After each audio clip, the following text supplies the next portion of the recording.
আসসালামু আলাইকুম। কিছুক্ষণ আগে আমি একটা আলোচনা করেছি, আপনারা শুনেছেন।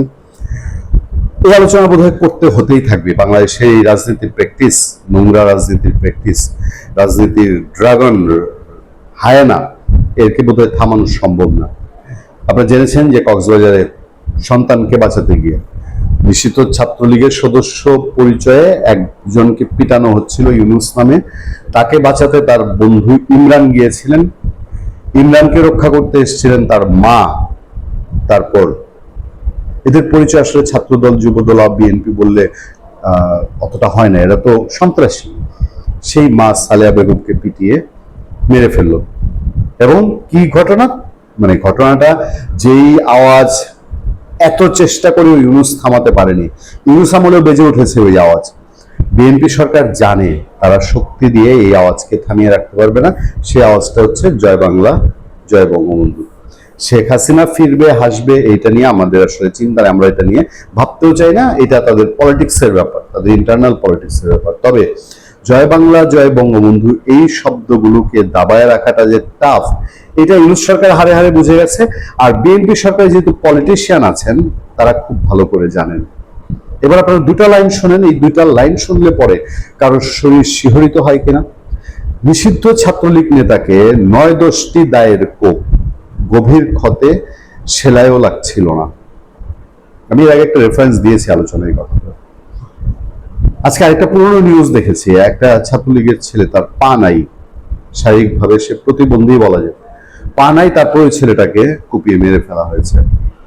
আচ্ছা, এখনের খবরটা দেখেন। ছেলেটার চেহারা দেখা যাচ্ছে চট্টগ্রামের সীতাকুণ্ডের বারবকুণ্ড ইউনিয়নে নিজ বাড়ির কাছেই নিষিদ্ধ সংগঠন ছাত্রলীগের নেতাকে কুপিয়ে জখম করেছে দুর্বৃত্তরা।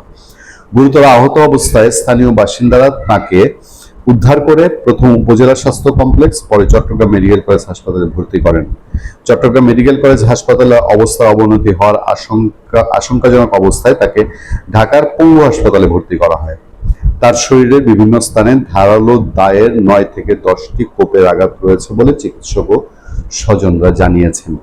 ওই ছাত্রলীগ নেতার নাম জাকারিয়া হাসান জিলহান। তিনি সীতাকুণ্ড ডিগ্রি কলেজ ছাত্রলীগের সহ সভাপতি।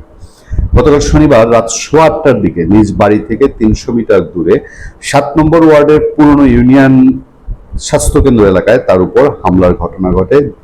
জিলহানের স্বজনরা জানিয়েছেন, তার শরীরের ক্ষত অনেক গভীর।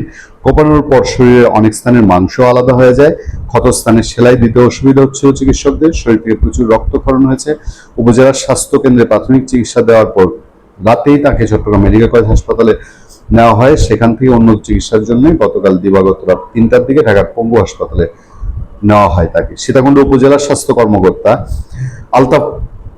আলতাফ হোসেন তিনি বলছেন, আহত জাকারিয়া হাসান জিলহানকে মারাত্মকভাবে কুপিয়ে জখম করা হয়েছে। কোপানো ক্ষতগুলো এত মারাত্মক যে হাতে ক্যানোলা লাগাতে জরুরি বিভাগের চিকিৎসকদের কষ্ট হচ্ছিল। হাতে ইঞ্জেকশন দেওয়ার জন্য ক্যানোলাটা লাগায়, সেই ক্যানোলাটা পর্যন্ত লাগানো যাচ্ছিল না। হাতে, কোমরে, পায়ে ৯-১০টির বেশি কোপের আঘাত রয়েছে। প্রচুর রক্তক্ষরণ হয়েছে তার। পরে তাকে চট্টগ্রাম মেডিকেল কলেজ হাসপাতালে পাঠানো হয়। সেখান থেকে তাকে ঢাকায় পাঠানো হয়েছে। রোববার বেলা 11:30টার দিকে ঢাকার পঙ্গু হাসপাতালে চিকিৎসাধীন জাকারিয়া হাসানের সঙ্গে মুঠোফোনে কথা বলা সম্ভব হয়েছে। এক স্বজনের সহায়তায় তিনি মুঠোফোনে কথা বলেন। কথা বলতে কষ্ট হলেও থেমে থেমে হামলাকারীর নাম ও ঘটনার বিবরণ দেন তিনি জানান, তার ওপর হামলা করেছে চট্টগ্রাম উত্তর জেলা ছাত্রদলের যুগ্ম সম্পাদক কাজী মোহাম্মদ সাইমন। ঘটনাস্থলে উপস্থিত ছিলেন সাইমনের বড় ভাই কাজী মোহাম্মদ বাবুল। জিলহান বলেন, সাইমনের বাড়ি আর তার বাড়ি প্রায় কাছাকাছি, তারা দুজনেই পূর্ব পরিচিত। গতকাল সন্ধ্যা 6:30টার দিকে সাইমন মুঠোফোনে কল করে তাকে ডেকে নিয়ে যান। দেখ, এই হচ্ছে পুরো দস্তুর ঘটনা। আপনারা যে বর্ণনা শুনছেন, সেই বর্ণনাতে এইটুকু মনে হচ্ছে যে ছেলেটা যে বেঁচে গেছে, এটাই আল্লাহর অশেষ কুদরত। আমি আর কত বলবো, অসংখ্য বার বলেছি, আমরা আওয়ামী লীগ আমলে আওয়ামী লীগের নেতা কর্মী দিয়ে বিএনপির নেতা কর্মীদের উপর এই ধরনের বর্বর হামলার কথা বলতে বলতে যার ফল হয়েছে, এক সময় বিএনপি শক্তিশালী হয়েছে, আওয়ামী লীগকে সটকে পড়তে হয়েছে। বিএনপি কি সেই পথে হাঁটতে চায়? সেই একই পথে সে হাঁটতে চায়, তাহলে পরিণতি জেনে কেন সেই পথে তারা হাঁটবে? আমরা এই খবরও দেখেছি যে এই কোপানোর ঘটনায় এখন পর্যন্ত কোনো আটক বা গ্রেফতার নাই। তাহলে দেশে আইন কানুন কোথায় কি আছে? ভালো থাকবেন, সুস্থ থাকবেন। আপনাদের সাথে আমি আতিক রহমান, পূর্ণিয়া।